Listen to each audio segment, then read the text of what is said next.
Ripped apart by horses, torn apart by horses, surrounded by evil forces. Hundreds at the left, thousands at the right. How can you forget?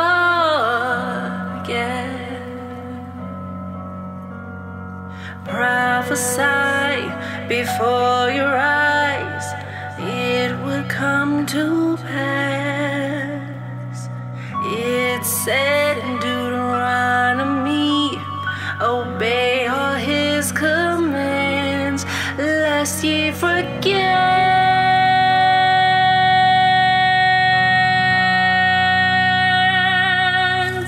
Lest ye forget.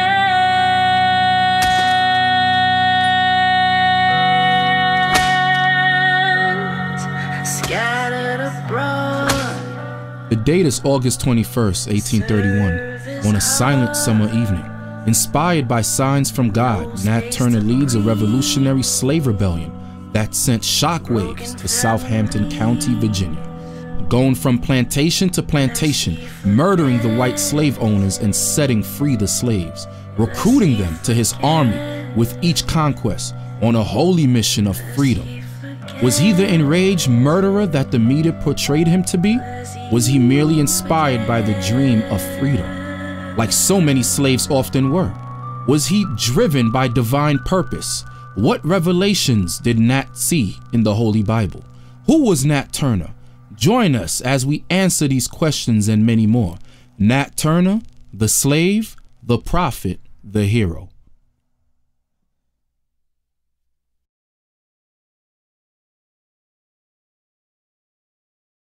I'm proud of my heritage to Nat Turner, and I'm proud of the fact that I have inherited the legacy which he passed down.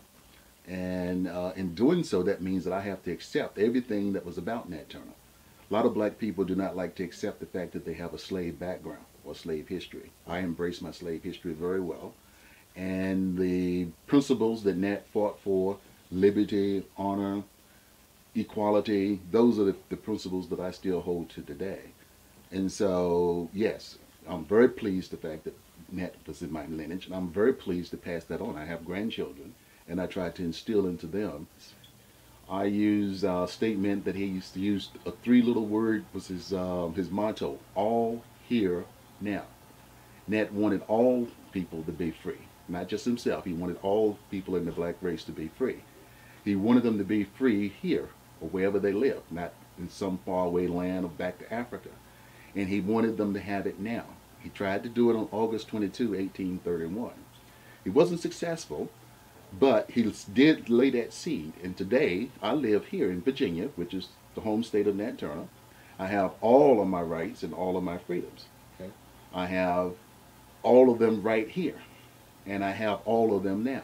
My grandchildren will have those, and hopefully my great-grands and my great-great-grands and those who follow. So the legacy of Nat Turner, what he fought for, will go on for a lot of generations. First question is, Nat did not just seek to free his people through a violent rebellion. He has spent many of his early years freeing people, particularly freeing their mind and freeing their soul through his preaching of the Bible, through his embracement of the Christian religion, and he tirelessly sought to bring that to the slaves. He was well known for many years in the Southampton County area as a preacher of the gospel. So in that sense, he was already rebelling long before he struck his first blow, because he was giving people an outlet. He was bringing something to the slaves that they did not get every day, and particularly did not get from their masters. He educated himself. He could read and write. So he freed his mind to think beyond the boundaries of which was just his physical boundaries. As far as we know, he never left Southampton County, but his mind covered areas far beyond that. And then so he passed that on to other people as well. So he gave religious freedom to the slaves. Then he brought the freedom of education by freeing their minds and encouraging them to better themselves. And then as a last resort, when he was given directions that he said he received from God, he also used violence. The violence is the only one in which that we know about that's primarily passed through history, which we focus on. but it was only one small piece because it was only 3 days. When you measure 3 days against a lifetime of other actions, you see that Nat Turner didn't just bring freedom or try to bring freedom through physical, he also brought it through the mind and through all the other areas. He sought to free the whole slave, not just take away the chains.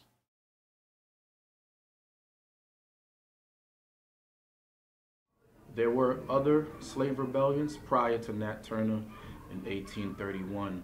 However, Nat Turner was the most successful open rebellion. You have rebellions like the Gabriel Prosser of Virginia. You have Denmark Vesey of South Carolina. Those rebellions were suppressed before it even happened, okay? Because you had house Negroes that would leak out the information, and the masters found out what was going on and they suppressed it. Nat Turner, on the other hand, he was successful. Now, what do I mean by successful? Successful as far as the casualties that he was able to bring forth on the slave masters and the other whites who owned slaves on the other plantations. He was unsuccessful as far as bringing freedom to the majority of his people, because as a result of the insurrection, a lot of them were put to death. Nat started preaching the gospel as early as age 15, when he was under the ownership of his owner, which is named Samuel Turner. Samuel Turner was a Methodist, as was Benjamin Turner, Nat's original owner. And all 4 of his owners were Methodists. So he had an indoctrination into the Methodist religion, or the Methodist practices. He was also influenced by Quakers. Quakers were very strong in that area, and they also were opposed to slavery. Nat was known to preach in at least about 5 or 6 different locations. He was allowed to preach to slaves outside in the back of a church. He was not allowed to go inside the church, but he could preach to slaves outside. He traveled around to different places. In May of 1825, Nat was baptized. He and a white man named Brantley, Edward Brantley, baptized each other in front of a large crowd of both blacks and whites. Baptism unto Nat was his way of finally solidifying his closeness with God, or his relationship with God, and he felt that gave him the de facto directions or authority to bring salvation to the people in the area. He baptized many people in those various points around there down in Southampton County. Some of the locations was Cabin Pond, Pearson's Pond, Rivers Mill, Post Pond. There are names that still exist today down in Southampton County. So, like I say, he was administering to the black population to bring religion, to free their souls, so that they would know there was something other than just slavery. His first step into prophesizing is that he said that one day when he was, as a child, he was playing with children, and he started telling them a story about something that had happened.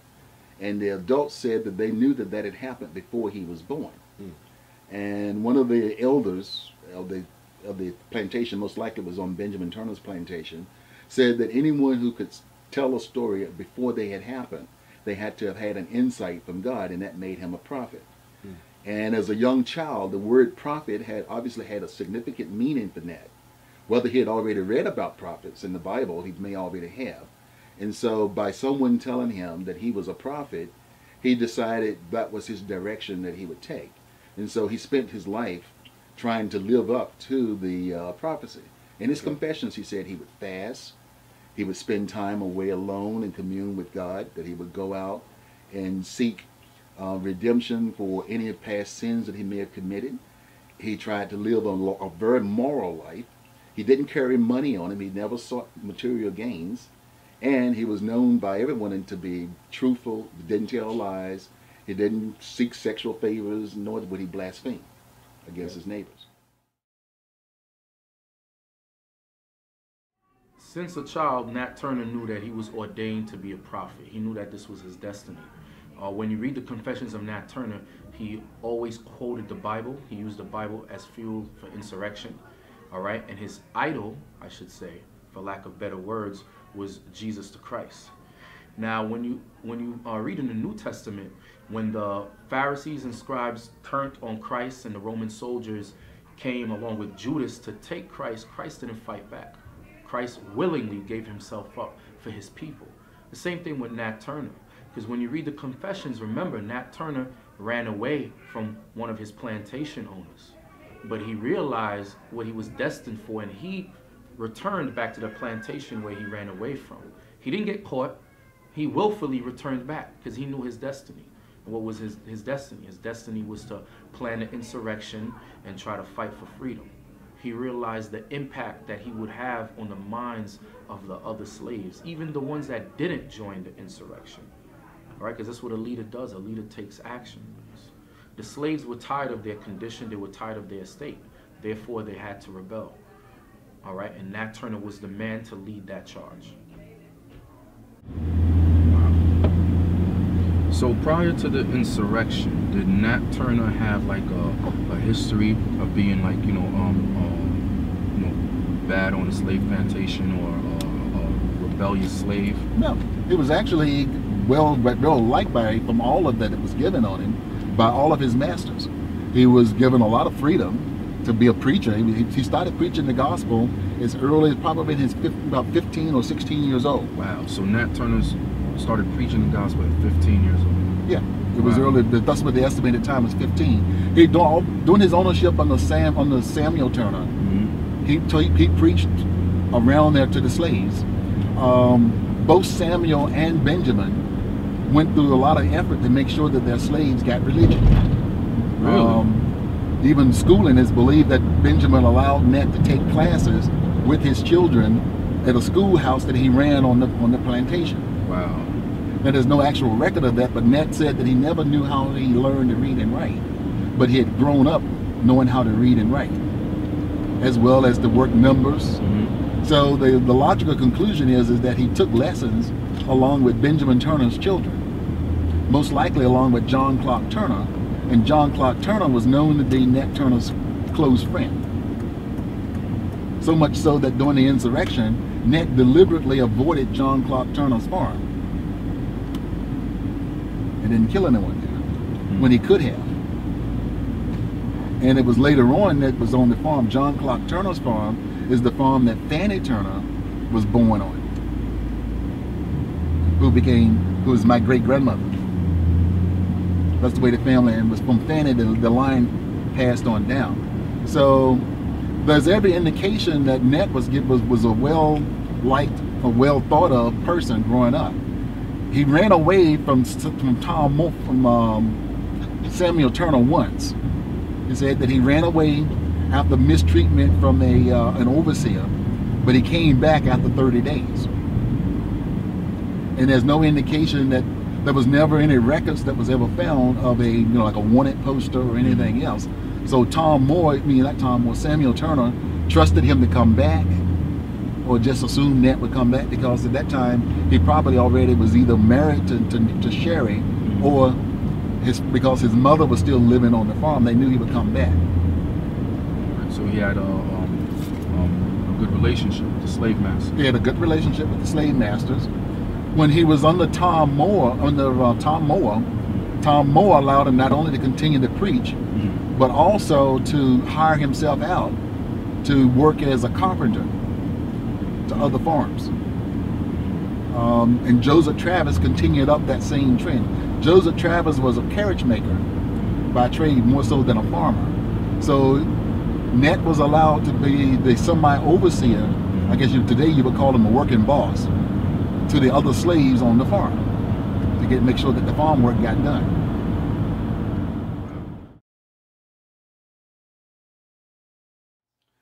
I strongly believe that he believed that he was inspired by God. His statements that he gave were definitely statements that a person felt that they had been directed. It was not something that he just conjured up on his own to explain his actions later on. His life that he led showed that he obviously had full commitment to the words that he had received. If you take back to your time and try to imagine what it was like, a person who had to work every day for someone else, who had to be owned by someone else, who had no real freedoms of his own. And that here he was receiving the directions that he says come to him, that come only to him. And then he tries to balance his life to those directions as opposed to what his masters are telling him. I would say that he definitely had full belief that he was tapped and ordained by God, or the Spirit of God, to do the things that he did. Okay. And that was that his life was to be in their hands. Even when the insurrection came about, he knew that the most likely that he would fail and that death would come to him, but he was compelled by that belief that he was chosen. In his confessions, he said he was shown visions. He just didn't get voices or get words spoken to him. He was given visions. And in some of those visions, he saw people, black and white, of all colors and races, mixing without chains. He saw signs in the heavens stretched out across the sky that said that there was changes to come and there would be different, better times ahead. He saw signs in the woods and on the leaves and the trees. He even saw the signs of, say, blood on the coin. That's what a lot of people refer to that was the impetus for his rebellion. But I think what that blood on the coin was actually that he was seeing given to him would be, say, the last sacrament, the blood of Christ, was being passed down to him, because he said in one of his statements was that the Spirit had told him to set loose the serpent and to slay his oppressors, and that it was time for him to lift up the yoke and carry on as Christ had carried. So that was through all the, and these happened before the insurrection had occurred, years before. So he was following what he felt was given divine inspiration, and he was being shown the way changes could be beyond just slavery, which made him stand out uniquely above slaves, because most slaves could only see the row of coin in front of them or the work that they were to do. He was seeing beyond himself and beyond even his own lifetime. Nat Turner's role model would be Christ, because like I said, Nat Turner always quoted Christ. He always read the Bible. As we know, Christ had spiritual gifts ever since he was born. He was the Messiah. He was the Savior, right? Nat Turner understood this. Nat Turner's parents, his mother, told him that he was ordained for some great purpose, some great destiny. So what did that do? That had an influence on Nat Turner. That had an influence on his actions and so forth. He never hung out amongst the other slaves. He would separate himself. He would fast. He would pray often, right? And he would indulge himself in prophecies and scriptures.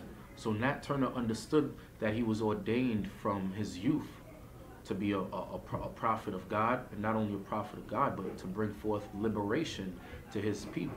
He was a savior for our people in that time.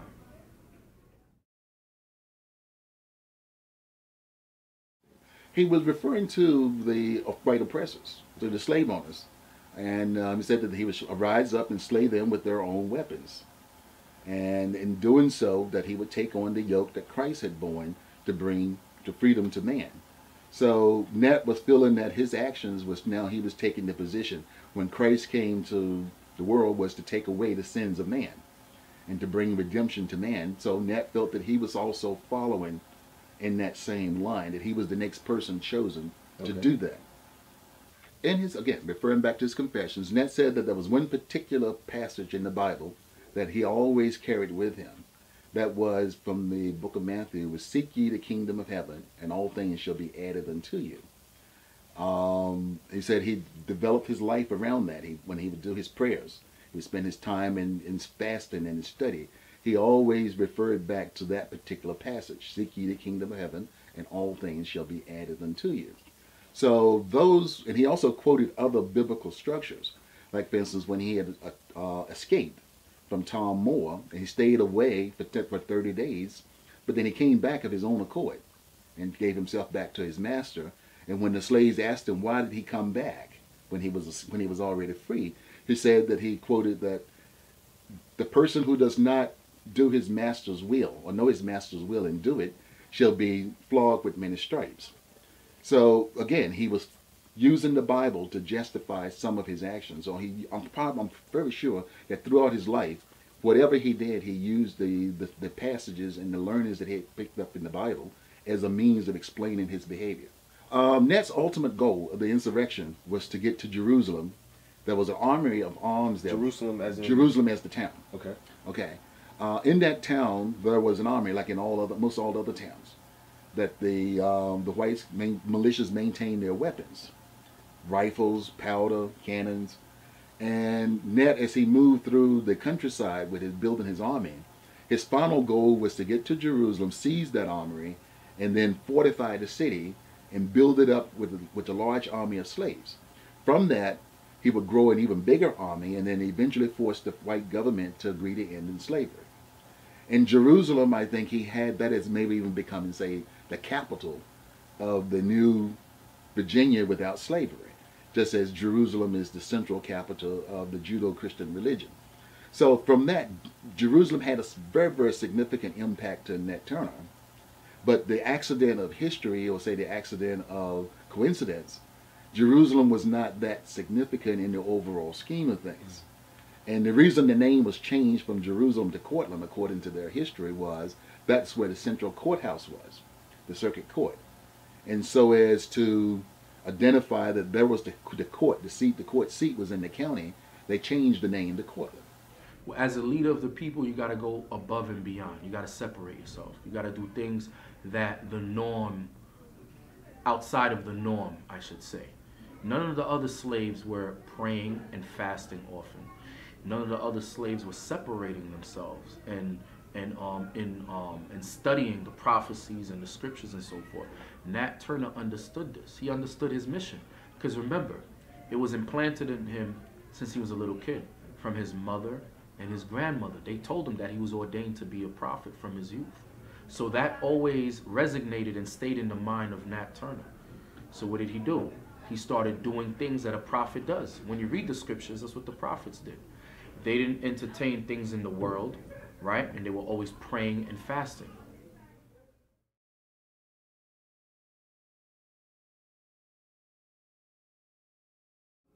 Nat Turner understood that the kingdom that it was referring to was the kingdom to come. He understood that the kingdom that he was in was the kingdom of the so-called white man. The so-called white man is his rulership on the planet Earth. So that's why he would always say, seek ye the kingdom. In order to seek ye the kingdom is not to go looking for it somewhere in a bush or just open the Bible and read scriptures all day. God requires actions, all right? The scripture in the Bible where it says God is a man of action. By him actions are weighed, all right? So Nat Turner understood that. In order for him to bring forth the kingdom, he would have to do something. At that time, for that time period, his actions was the insurrection, overthrowing the so-called white man who was oppressing his people. That's why he always referred to that particular scripture. He understood that God was talking about action.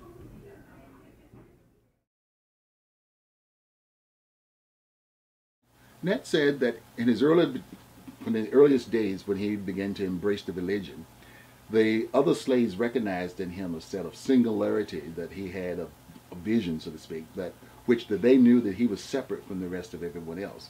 And Nat said that he did not try to change the minds or the whole people's minds through conjuring or using voodoo or anything like that. He only taught through his preaching the words of God. And that as he ministered to the people, as he was developing his plan, he came up with a system that where he would give out various little pieces of information, coded words. Now what those coded words were, we don't know. But he said that he passed along coded messages to the slaves to get them prepared for the day when their freedom, or when the great day of redemption would come. He did it through his preaching, through his sermons. I don't know, he may have done it through song. One of the things that in the Turner family today, almost all of us are atonal. We cannot carry a tone. I like to think that Nat Turner didn't have that affliction, that he probably could sing very well. Or at least he could sing well enough that people would listen to him. He was known to have a very loud, booming voice, and that he would preach very fiery sermons. So that means that he could hold the attentions of a crowd. In that, he said that also he prepared people not only for the actions that he was going to take, he was preparing people for their soul that would happen afterwards. So Nat held sway over the population through his embracement of the religion. And his objective was to prepare people so they would be ready. Now, he only told 4 people what his original plan was. And when he made up his first plan, he didn't tell anyone except his wife. And he took in, on his first group of confidence, were 4 people. Their names were Henry, Hawk, Jack, and Sam. And then when he started the insurrection, he brought in 2 more people, Will and Nelson. So with that, from that base, Nat kept everybody in the dark, so to speak, about what his goal was. And they didn't even know what his original goal was or what his objective was to get to Jerusalem. Even when the insurrection started, he never told the slaves what his overall goal was. He kept that totally to himself. But he was able to hold sway over them through the force of his mind and through the force of what he had taught them through the religion. The Methodist means of religion is similar. Their rituals are very similar to Baptists. And whether Nat was a Methodist by his training or whether he was a Baptist by his training, I can't say for sure. But he did follow what he had learned in the Bible, and both of them lean heavily on the New Testament as well as teachings from the Old Testament. Okay. But by all indications, Nat wanted the white people to know why he did what he did. He spoke of his own free accord with his confession, said that he wanted that information to be passed on. He just didn't want to die an anonymous death. And the fact that he hid for almost 2 months, for 74 days after the insurrection, without being captured. And then when he was captured by just one person.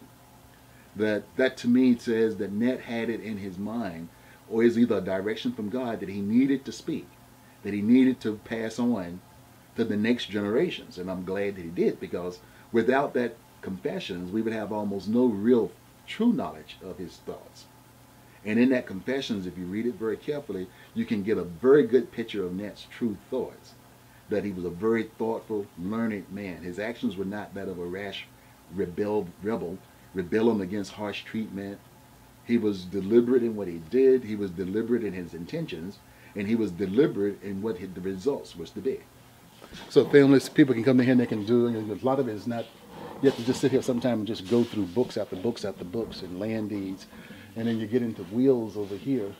But all these records are the records of the county,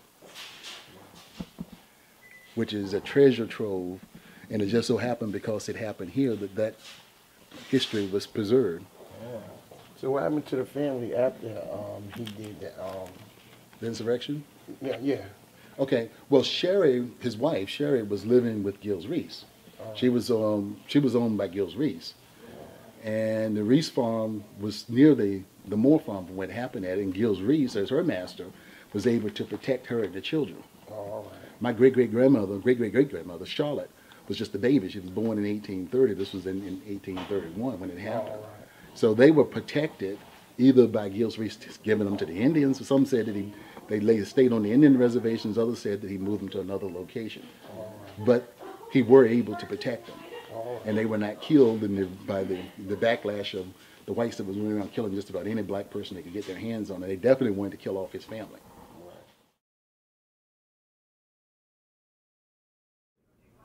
All right, Luke 12, verse 47, it says, "And the servant that does not obey his master's will, that same, and doesn't prepare, that same servant shall be beaten with many stripes." Nat Turner understood that master in that verse was not talking about the so-called white man, because we understand that the so-called white man, he tainted verses that use that word master and say, okay, he was the master. But no, that scripture is talking about God. Nat Turner understood that. He understood the will of his father. He understood why his people were in that condition that they were in because of their sins. That's why he referred to them as the children of Israel and so forth. Because when you read the confessions of Nat Turner, the other slaves, they thought he was crazy for returning back to the plantation. But he knew that he was ordained for a greater purpose. And that purpose was what? The insurrection. He knew that God was using him for a greater cause. And that greater cause was the insurrection, to try to establish some sort of freedom for his people. That's why he returned. Nat Turner wasn't selfish, because he could have escaped. He could have stayed in the jungle somewhere. He could have tried to flee to one of the northern abolitionist states, but he returned back because he knew that he couldn't rise above his nation. He wanted to free his people.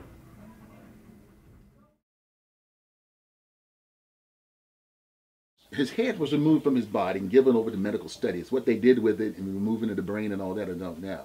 But from the record says it indicates from the sheriff, his bodily remains were buried in a pauper's grave, just as they did with all other condemned prisoners. At that same jail, and at that same court, there were 17 other people from the insurrection of the slaves who were hanged and buried there as well, including one woman.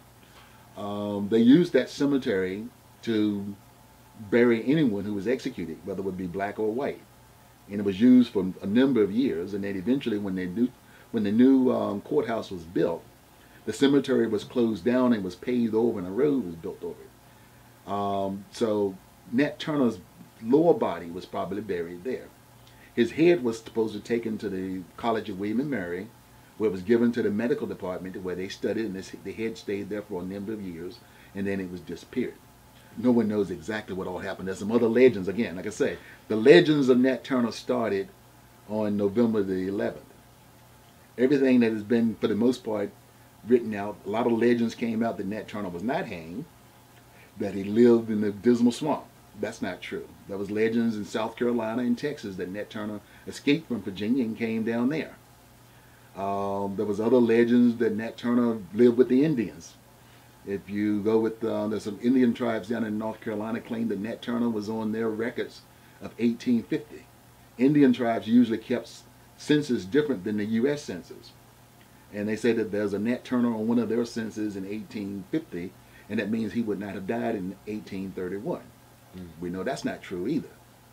But the overall teachings of Nat Turner, was not confined. The whites tried to erase any evidence of what he had done. They tried to play down the significance of his insurrection.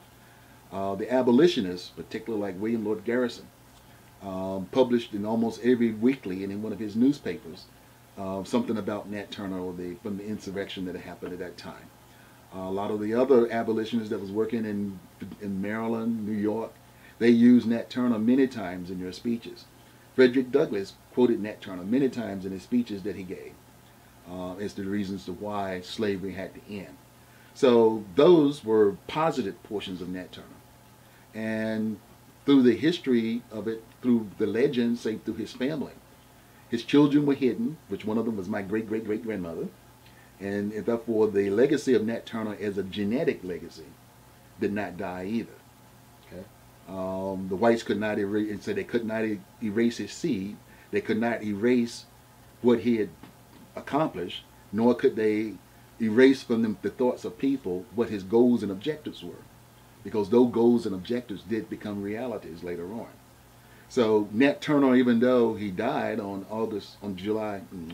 November 11th, 1831, he's still alive well today with all of us here and everyone that you see. Not only blacks, but whites, Indian, Asians, everyone else who has come to this country live today because of some of the efforts that Nat Turner did. The religious aspect of it, I would say that black people learn a greater reverence and acceptance of religion. I never studied the history about how did the blacks go about maintaining their religious learnings or teachings after Nat Turner died. I would like to assume that they did continue on. A lot of the churches that are established that's down there now, they were established by people who did live during Nat Turner's time, who had gotten their freedom. And so there are a lot of black churches down there today that had their beginnings in the 1870s and the 1880s. Those people, in my opinion, did so because of the early teachings that Nat had passed on to them. Whether they did it consciously or unconsciously, when they got their freedoms, one of the first things they wanted to do was to set themselves up a place of worship and to follow through with that teaching. So Nat, I think, not only just passed down the desires for people to be free, he also passed on the desires for their religious salvation. Well, when they built the new road to come through, it went right over top of the Potter Cemetery. Yeah. Well, obviously, they'd been almost over 100 years. And they did, when they dug in down to a certain depth, they found some bones. They didn't know who they belonged to, so they put them in a box, and they're supposedly buried over here. This is the Nottoway River. This is the river that kept Nat from getting into this town itself. Over here, that's the Nottoway River. And this area, see, part of it is a statue to the Confederacy. But over there on that side, over there, somewhere there's a little section, maybe Rick can know exactly where it is. There's a commemoration where they put those bones in a box and then just put them in the ground as a commemoration to all the people who had been buried in the Potter Cemetery. and the road is actually on top of it. So the other side over here is the river? That's the river, and then the swamp is that's where they have the historical society to where his sword is kept. Okay. And some other artifacts from there. Area right here, that's where they hung him. Yeah, over in that little, you see over those large trees, the big large pine trees. There used to be a very large sycamore tree there. It's gone now, but that supposedly was the hanging tree. And his body would have been buried in there, in that front. And they built the new courthouse like in 1835. They tore down the old courthouse and also tore down the old jail, the way he was kept in. And then they rebuilt the new jail. The jail is on the other side of this building over here. We'll drive right by there. But this is where he was trying to come to. This area. Yeah, the armory that he was in, that was hoping to have the weapons in, was kept back over around on this end of the road. So Ned had come here many times, but you'll see from where we are now to where he started from is about 15 miles. And they made it here within less than 2 miles from here before he was finally turned back. So in that period of time of about 22 hours, a little less than 24 hours, they covered almost 20 miles on foot. Wow. They were on a mission. Many slave ships came in and out of Virginia, in particular out of Norfolk and Portsmouth. But because we know that Nancy was purchased by Benjamin Turner in Suffolk, which is about 30 miles that we came from, and he brought her here to Southampton County. He purchased her in March or February 1800. So that means that she potentially could have come in on a ship that was in November and October of 1799. Based on a description that she was a medium-complected African woman. That was her description that was on a document that survived in there that describes what she looked like. Now, most of the slaves came from the West African regions. They were very dark-skinned. Matter of fact, that's what the term Black Africa, for the most of the Africans, they were very, very dark. And so they came out of the Gambia regions. I've done research on those where the British, as well as the Portuguese and the Spanish, how they shipped their slaves at various places. So slave ships that were coming to the East Coast, coming here to Virginia, would have been coming from either one of those areas or sometimes from around the west side, the east side of Africa. People from Ethiopia and Somalia regions, some of those folks up in there carry a light, kind of a medium brown, olive brown complexion. And I found 2 ships, one that came in October, like I said, another one in November. One was called a Jerusa, and the other one was a Monarch, I think it was. But anyway, those 2 ships had a load of slaves as part of their cargo. And it was just a manifest, and it didn't break it down as to how many was female or whatever. They just sold them to the docks. Back then, people would come in with a ship. The captain would say, "I got a load of slaves who want them, $50 or whatever." And they would pay for them right there, and then they would take them, as they call them, slave merchants, and then they would sell them to somebody else, who in turn would sell them to someone else, and they would work their way out to the farms and plantations out into the counties. So Nancy could have come in on one of those ships, so she could have already been here, I don't know. But we do know that Benjamin Turner purchased her in that March of 1800, and Nat was born here in Southampton County in October of that same year. It's good stuff. A lot of information. Yeah. Well, you can only draw by a lot of things that they're just gaps, and you can say, well, potentially it could have been. Now, following that, we still don't know if she was actually from the East Africa or was she from the West Africa. It just says she was an African slave. Yeah. And that was a designation that usually African, when they said African slave, that means they were not homegrown. More than likely, she probably was from the West. That's where a bulk of the slaves came from. That's where most of them came from when they came out of the Caribbean. Because the Portuguese and the British, in 1800, the British and the Portuguese were the 2 largest slave people, and they were averaging right around about 80,000 to 90,000 slaves a year that they were transporting out of Africa to the Americas.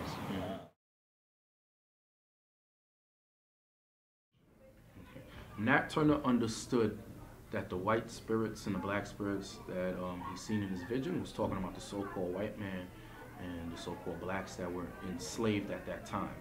Okay. Now, as pertaining to the Bible, you have different scriptures that talk about us and Esau, the relationship between Jacob, right, who are the so-called Negroes, Hispanics, and natives of today, and Esau, who's the so-called white man, all Caucasian races on the planet Earth. You have Isaiah 14, verse 21, Revelation chapter 13, verse 10. Nat Turner understood this. All right, that's why he quoted in the book of Revelation chapter 20, in one of his visions, he talking about the serpent was being loosened. So our understanding of Revelation chapter 20 was totally different from Nat Turner. All right, Nat Turner's understanding of Revelation, the 20th chapter, he thought it applied to that time. But he did know that the serpent was talking about the so-called white man. Just like how today, our native Indian brothers, what do they say? They say the white man speaks with a forked tongue, like the mouth of a serpent. All right? So Nat Turner understood this. He had some understanding of the Bible.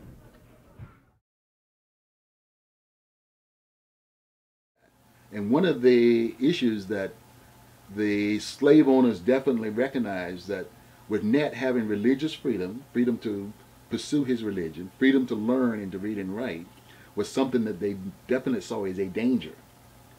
You could look at it and say, well, the question of who am I? The slaves owners had wanted to take that away from the slaves. They were not to ask anything about their identity. They were not to have any desires of themselves individually. They were only to be people, a property to an animal to do what they told them to do, not to think of their own. Nat was obviously a danger to that. And so the laws that were concocted and passed by the state of Virginia, or the Commonwealth of Virginia, were geared towards trying to erase that. Now, it was a fool's errand. It was a great elimination because there was no way they could control people's thoughts. And many of the slave owners themselves probably violated that. They still allowed their slaves to learn to read and write. You can see that by the end of the Civil War, when the slaves did get their freedom, a lot of them did have education, or they immediately start finding ways to get education.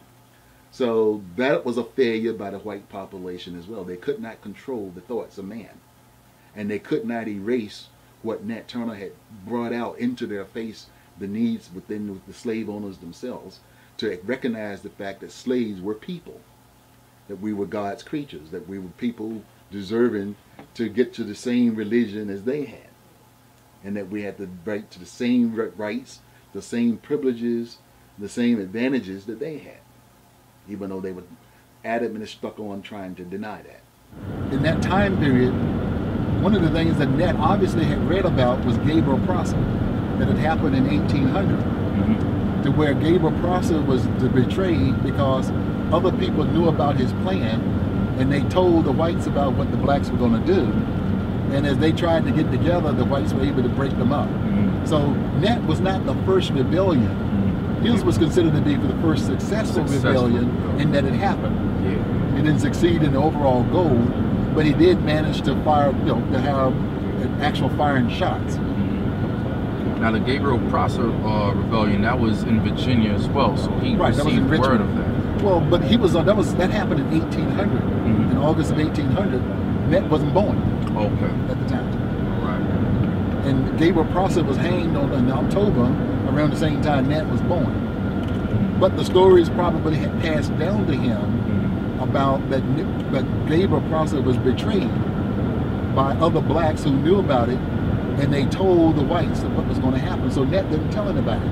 Over there, what's called the quarters, was where the Nat and his group spent the night after their first battle.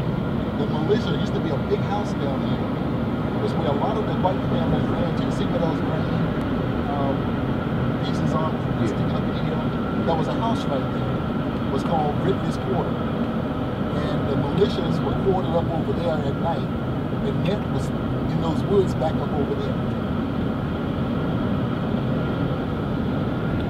And he could have attacked those, but he decided it was too well defended. So they went to another location, ended up at Dr. Blunt's place, and that's where the first slaves fought against Nat, at Dr. Blunt's. Dr. Blunt's house was defended by a large contingent of slaves who fought against Nat with pitchforks, knives. House Negroes. Well, they were fighting for what their life as they knew it. You know, you really look at it and say, you can't blame them. I mean, if you had only lived that way all your life, your family's there, everybody that you know of, and someone comes up and tell you, I want you to go and lay your life out on the line. We're going to die. but we're going to make things better. But they can't tell you how they're going to make it better. Would you jump up and do it? That's a good question. I wouldn't know unless I was in that in that situation. But they were faced in that situation. They had to make that choice one way or the other. Well, with the mind state that I have now, I would be on Nat Turner's side. Yeah, you say, no, hell no, I wouldn't do it. But I'm just saying, I don't know if I would have done it. Because we always had the field Negro and the house Negro going against each other. Well, they were not really. It was more like a class system. The field workers were the ones that were the newest ones that were brought in. They felt that that was the work that they were only suited to.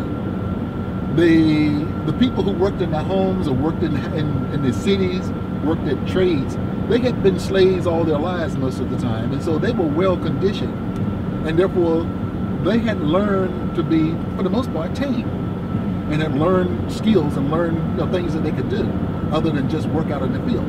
So consequently, their jobs were considered to be higher skill. It'd be no different than say, what's the difference between a guy working on the floor of a manufacturing plant as an assembly guy and the fellow who's working in the assembly plant, working in the office, ordering supplies. They're both factory workers, but one is called blue collar, the other is called white collar. And the guy who does the blue collar work, he's considered to have less education and less skills levels, consequently he gets paid less. The guy who works with the blue collar, he's considered to have more education and consequently more skill, and so he get paid more.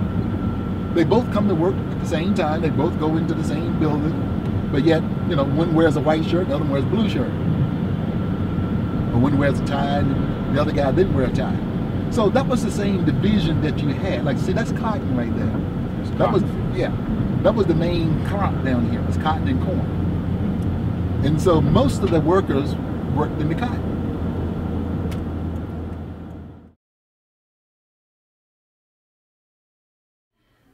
The biblical understanding of Nat's vision, he was making reference to what America calls unidentified flying object, but we call it identified flying object, all right? So-called UFOs. Nat Turner was making reference to the chariots of God.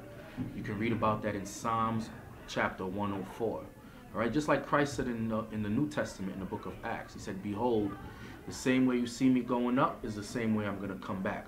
Those were the lights in the skies that Nat Turner seen. All right, and this was a day vision. This wasn't a dream. This wasn't a night vision. This is what Nat Turner seen during the day that the Most High revealed to him, since he was a prophet of the Most High God.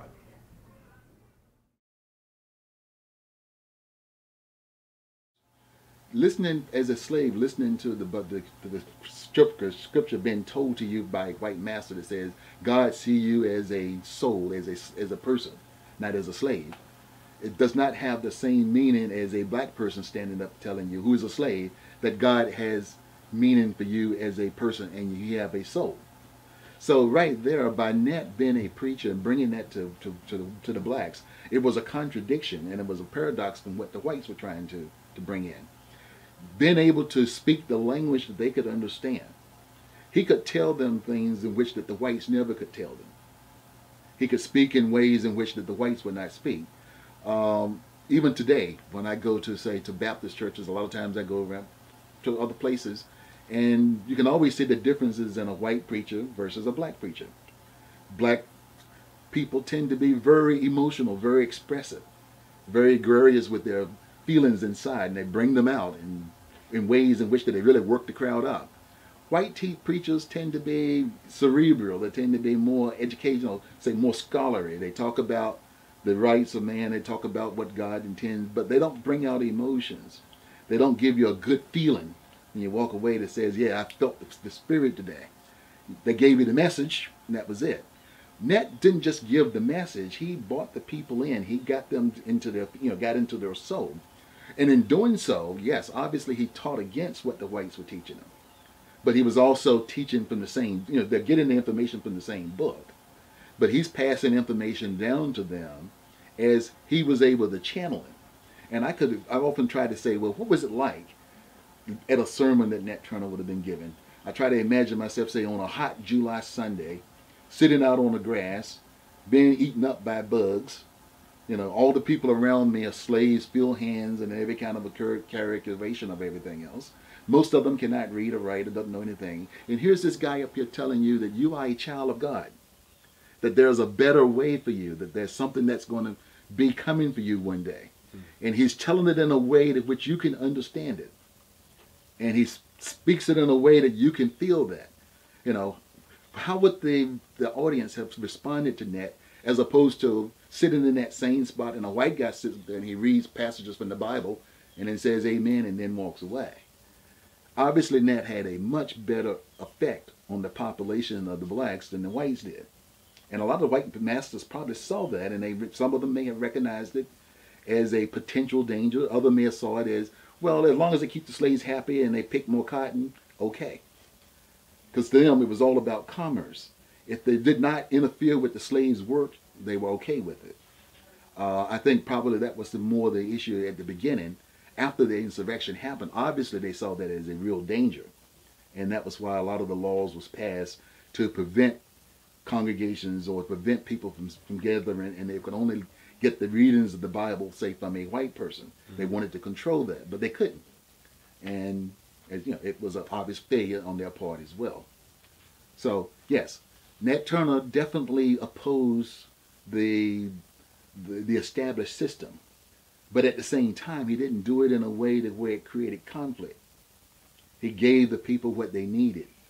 And in doing so, he elevated them. He rose them up from their humble grounds. He took them out of the dirt, so to speak.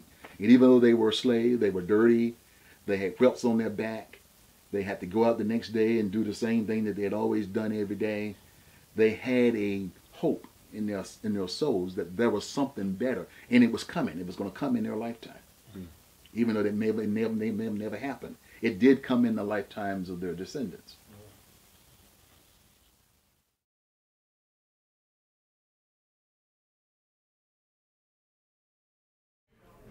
Nat Turner was making reference to the book of Revelations, chapter 20.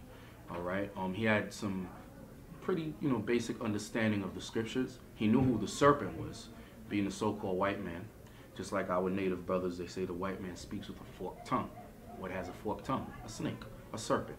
However, Nat Turner was in the wrong time period. Revelation chapter 20 is talking about after the 1,000-year reign with Christ, but that's going somewhere else.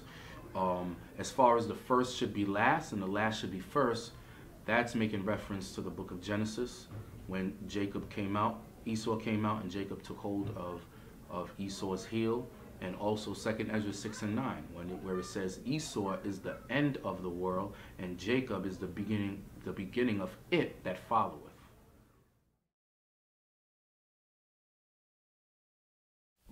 Okay, Nat got the title general from his soldiers, or from the people who joined with him. He didn't call himself a general, unlike a lot of people that you look back in history that as soon as they get something started, they give themselves the title general. He accepted himself as the leader, but he never ever took the title of his own. He said that he was called general by when he rode up after he had collected a group of slaves, and like I say, he had sent them out in 3 different directions, and then they all met back together again. Now, that again shows his leadership ability, because he sent this group of slaves out on their own and told them a place to where they were to rendezvous, which is the term we use today, and they did so.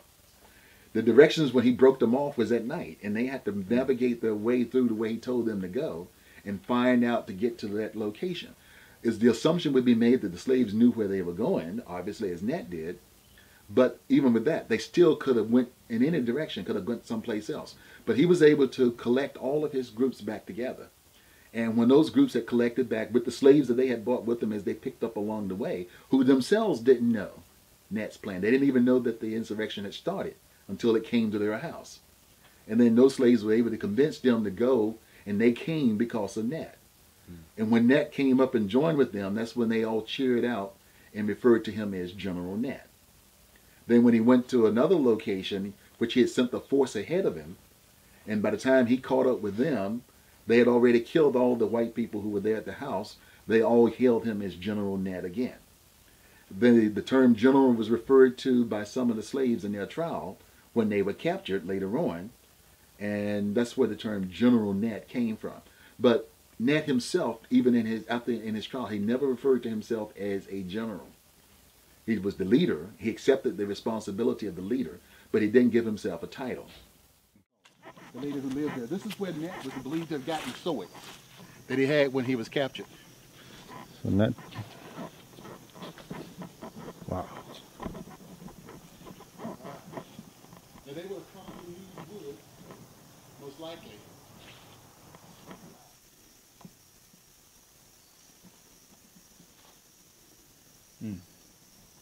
And it would took as much as 10 days before the bodies were found. Wow. So they're already decomposed and everything. We're talking August. It was smelling pretty bad. Yeah.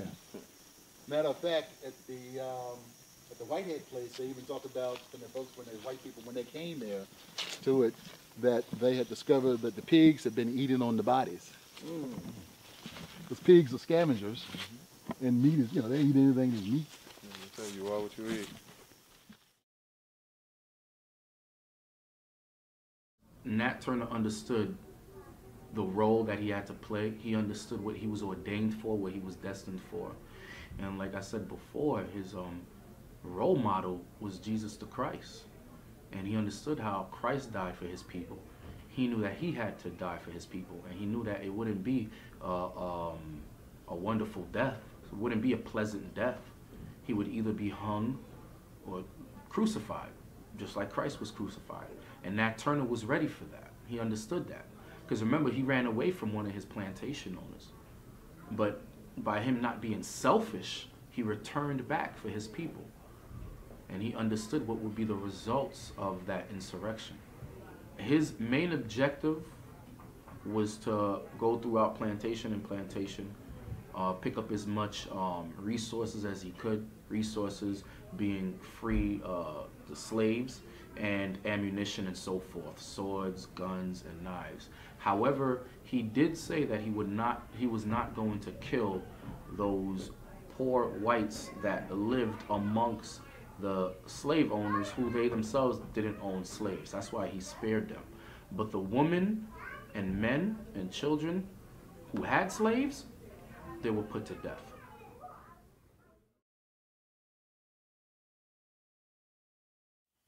I could say a little bit, but not really much. I don't think Nat had a lot of information about Gabriel Prosser.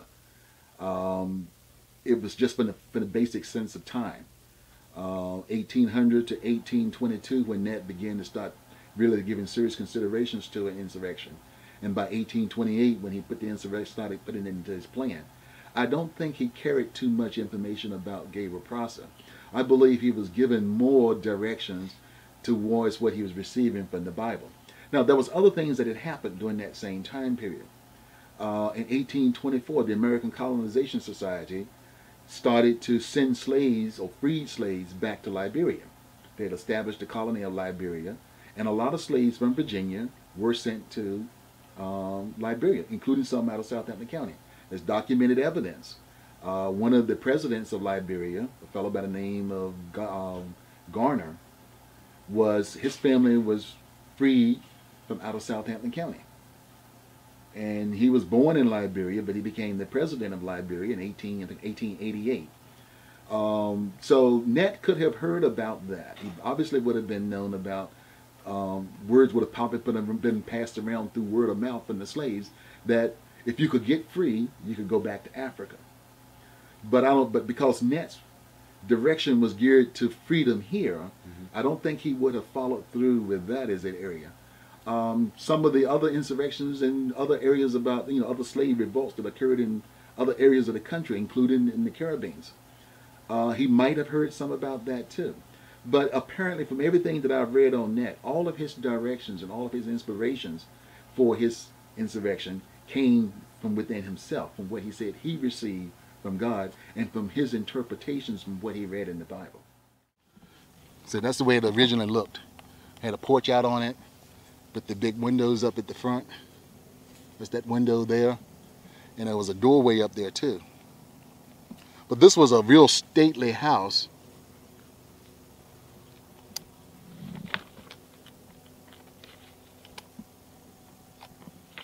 This is the porterhouse. And the other one was the Reese house. Right.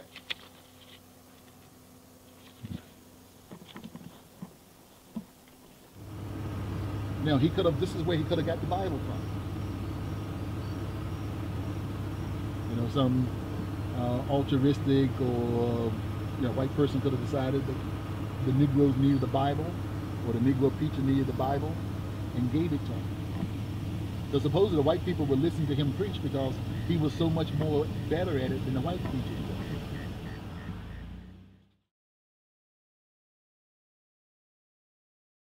were. A militant mindset instills discipline, order, and structure in the men. Okay? Nat Turner understood that. That's why they called him general. And his men were in rank order. They had different ranks. When you read the confessions of Nat Turner, he said how they will always march. They will march from one plantation to the next. They even were riding on horses, all right, which was forbidden during that time, as you see in the movie Django and so forth, all right, because slaves were not supposed to ride on horses. The people that rode on horses were people of high stature, people of position. Nat Turner took this as a sign from God that it was time for him to go forth with his plans of the insurrection. Unfortunately, on the night of the eclipse, it did not happen. Okay. However, what's inspirational and what's divine is that the slave insurrection of Nat Turner occurred on August 21st, 1831. What other insurrection or slave revolt happened during that time? The Haitian slave revolt. Okay? And Nat Turner wasn't even born yet when the Haitian slave revolt started, which was in August 21st, 1791. That's when the Haitians started revolting against tyranny, against oppression from the French Caucasians, and they gained their freedom, I believe, in 1804. Okay, but it started August 21st, the same day that Nat Turner had his in 1831. All right, so I believe that was a divine inspiration of God, that those two slave revolts were on the same exact day.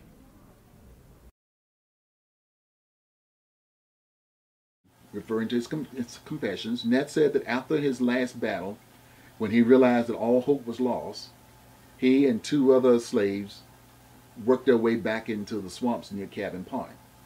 And he sent those two slaves out, one was named Davy and I think the other was Temple, to pass the word around that he would be there at Cabin Pond waiting for any slaves who would join him, just so he could raise another army. After 3 days of waiting there and they didn't return, he assumed that they had been captured.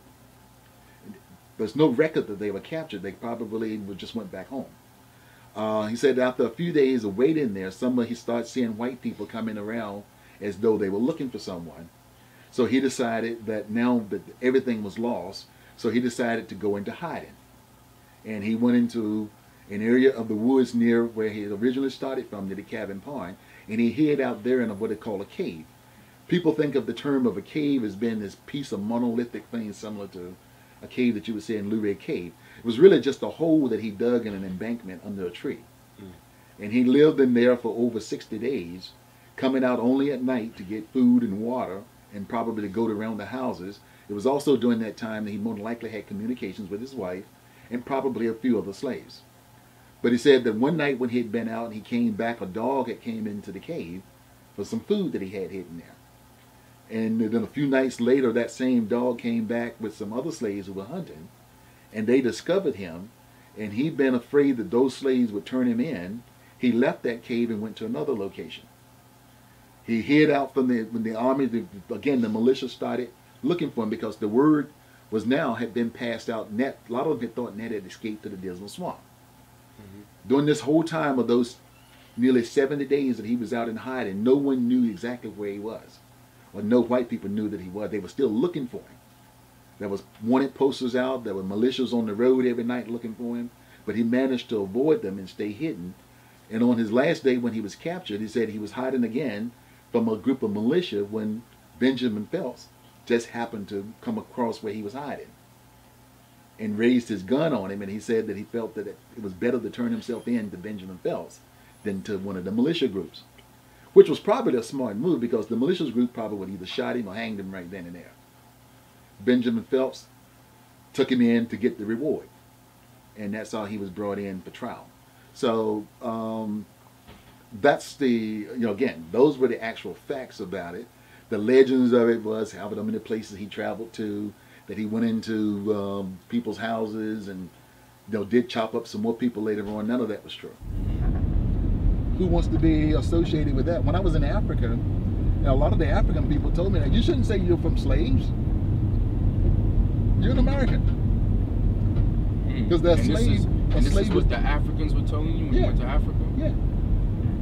They look, a lot of Africans look down on American blacks as being beneath them because they're descended from slaves. I wonder why. And then another one of the girls, Romaine, is because she was a Turner. She was one of the black ones. She married a Turner. And then one of the guys, Leslie Turner, who's buried over on that side over there, he was one of the black ones too. He married a young lady whose last name was Turner. So they intermarried. Well, it was, you're in the county out here. I mean, you couldn't go but so far. Right. And so you had to take what was available. And they were good-looking women. Turners were some fine-looking folks. Yeah. So they took what was available. We used to have it is that as long as you were not directly first cousin or sister, everything else was okay. And what also during that time period too, which was quite common among particularly in the 1930s and 1940s, black families used to do mixing up where they would pick out who you were supposed to marry. Right. Arranged marriages. Right. Because they wanted to maintain a certain quality or a certain trait within the family. The Turners on the light side, on the white side, they were very light. So they wanted to try to match up light to light, dark to dark, or whatever. And so the end results of that's why you had some of them that were sometimes cousins married over to each other. And like I said, now my mother and father, even though my mother and her family's name, my mother's dark. So I ended up being a nice blend in the middle. But my father looks almost white. When he was in the military during World War II, they kept trying to throw him in the white side because the military was segregated during World War II. Wow. And he had to stand up to say no, he was not white. But from looking at him, there was no way you could tell that he wasn't white because his mother is white, my grandmother. At least he didn't deny his black side. Right.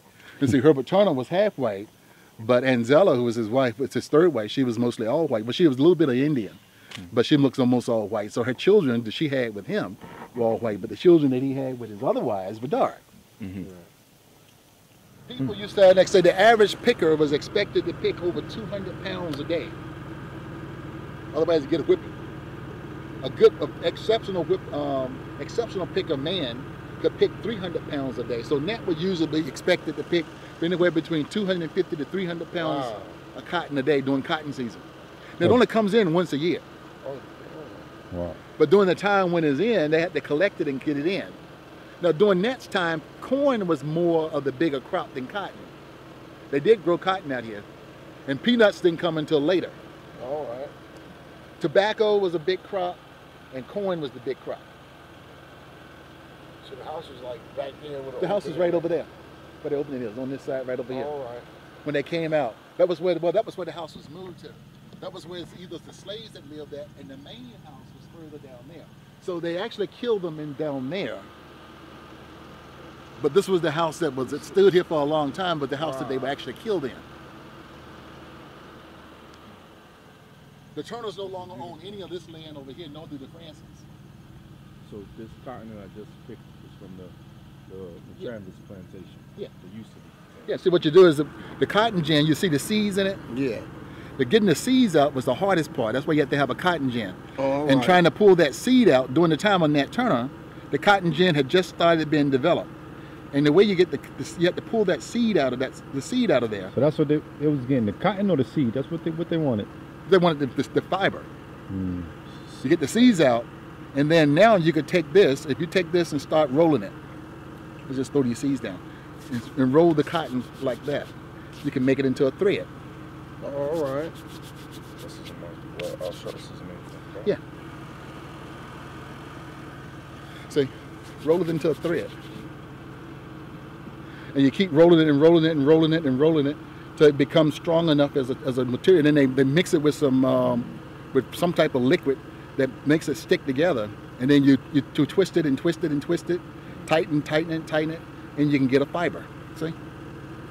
All right, yeah. And you do enough of that, and then you can get a thread with it, and the threads you can weave it together, and that's where you make your cloth. So this is the basis for the textile industry as it developed, was cotton. And so you just keep twisting it, you can make a thread. So he had to pick 300 pounds, and he had to pull the seed out? Well, before that, yeah, they had other slaves who would use it. The people would kick it out of the field, bring it in. And when it had to be done by hand, as you can see, it was very difficult to get all that seed out. Well, the cotton gin was the first machine that was built by Eli Whitney to mechanically remove the seed. That made growing cotton as a cash crop very profitable. Wow. Because back then, for instance, to try to gin this much field, you usually would get 2,800 pounds, anywhere from 2,800 pounds to 3,000 pounds of cotton per acre. This is about a 40-acre field right here. Wow. So you're talking 40 times 2,800. So you're dealing with right around about 82,000 pounds of cotton. And I'm thinking to myself, you just going through it, you guys got to pick it like that. Yeah, you just. And they used to pick it in 3 or 4 different phases. As you see, some of it is already out. Yes. So in the old days, they would come through and pick it as soon as it started to go out. Then as the other bowls would open up, they would come back and pick it again. They wouldn't wait for it all to come out. Now that they use machines, they have to wait for it all to open up. All right. But when it's like that, you run the risk that the weather can go bad on you. Or because it's dry, it can catch on fire and you can lose the whole crop. So slaves used to have to come out here and work in this day, sun up to sundown, every day to pick this stuff. I'm keeping this as a memorabilia. This is official cotton from the Travis plantation. All right, that Nat Turner slaughtered right here. All praises. Was the basis for the reason for why Nat Turner was a slave.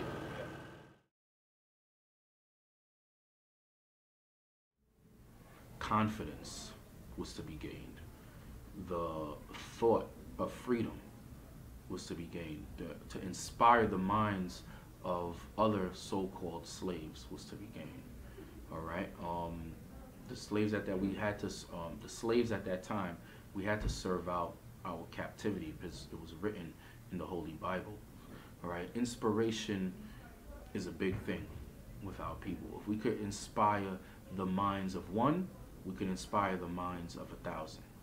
So Nat Turner understood this. Even though he was unable to free all of the so-called blacks that were in captivity at that time, he was able to inspire the people, give the people some kind of sense of hope.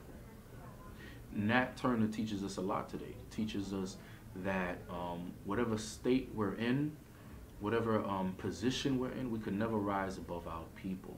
One thing that sticks out in my mind about Nat Turner is that he ran away from his plantation. He ran away from his slave master. He left everything. Left his wife, ran away. The reason he came back because he understood the will of his father. He came back for the rest of the slaves. He came back to freedom because that was the will of his father. All right, as pertaining to his visions that he had, his dreams that he had, and from him just researching the scriptures, he knew that he was ordained for some great purpose. You know, a lot of our people, just, you know, society today, a lot of our people, they're selfish people. They're out for self. But Nat Turner was about his people. He was ready to put his life on the line because he knew he was going to die. Most of the times when he engaged in conversations with the other slaves, he was discussing death. He knew he was going to die, but he was ready to die for his people. Most blacks and Hispanics today were not ready for that. Our forefathers was on another level. So Lord willing, we're able to reach to be on the level of our forefathers.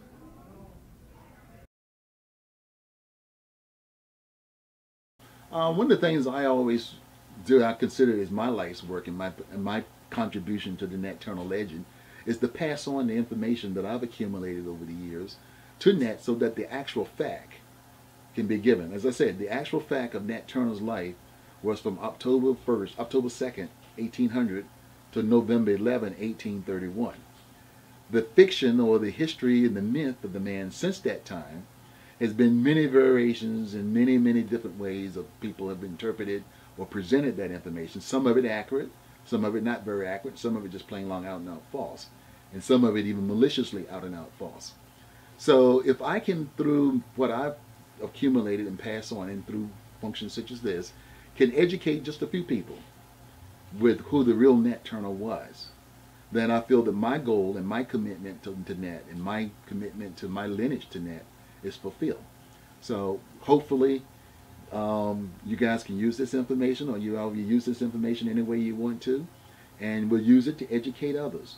Pass this information along. Nat Turner was a real person. He was not a myth. He was not a gigantic figure in history that was made up. He really lived. He really died. He had a family. He had goals. He had objectives. He had wishes just like everybody else did. The only thing that made his life so different was he was a slave. And in doing so, he tried to change that condition that he was born into, and he didn't die as a slave. He actually died as a free man because he had killed his owners. Right. And so he was not, even though the state of Virginia did pay $375 to the descendants of Putnam Moore, who was his last owner, they did not own title to Nat Turner. So on the day that he was hanged, November 11, 1831, Nat Turner died a free man, not a slave. There was a poem that I had wrote years ago, and I sometimes give lecture to people, and Nat was, as far as we know, was not given a decent burial or the benefit of a burial, nor did the people in the area be allowed to stand around his grave and grieve him or anything else. He was, again, the whites tried their best to eradicate him from history, to just say that he was a non-existent non-person. And I thought that if Nat had been given his opportunity for someone to speak for him, that these were the words that he would probably would have wanted to be said. And so the poem I wrote back in 1999, and if you guys would give me the opportunity, I would like to read that to you, so that it could be passed along as well. They're passing it over here. There it is. Okay. The title of the poem is Speak for Me. I would do it from memory, but my memory is, I'm getting old and my memory is not as good. All right. So in case I haven't been it for a while, but again, it says, Speak for me, and this is for Nat Turner, that if he had had a funeral, that if I had been there, I would have read this standing beside his grave. It says, Much can be said about me, now that the veil of night has drawn its final curtain. How I am remembered by those yet to draw upon this life is not mine to say for certain. On my legacy, I wish for no long or protracted words be said of my recorded fight. Instead, my children, speak for me to those who follow of the wrongs I tried to make right. To the special men and women who heard my call and answered with bravery and charity of heart, speak for me to them and say, he is home, with heaven earned as his lasting reward. On my God, my Jesus, in whom I found the sweetest joys and loving bliss, speak for me to those still bound in darkness, that I strive for them to know him thus. My star has blinked, eclipsed from these mortal skies by newer diamonds of the hour. Please speak for me to each of them and say, freedom will reign in all of their tomorrows. This, I believe, would have been the words that Nat would have wanted the public to know about him, because I believe it states who he was, what he was trying to do, and that he wants to be remembered in history as a man who sought freedom. The incident of the insurrection was just a step to that, and it was a step that needed to be done, but it's the step that we remember. But the other things, the freedoms, the people who carried on, the new diamonds of the hour, those are the people who follow. I'm one of those diamonds. My grandchildren are one of those diamonds. And I hope your children and your grandchildren will be those diamonds who will receive Nat Turner's freedoms.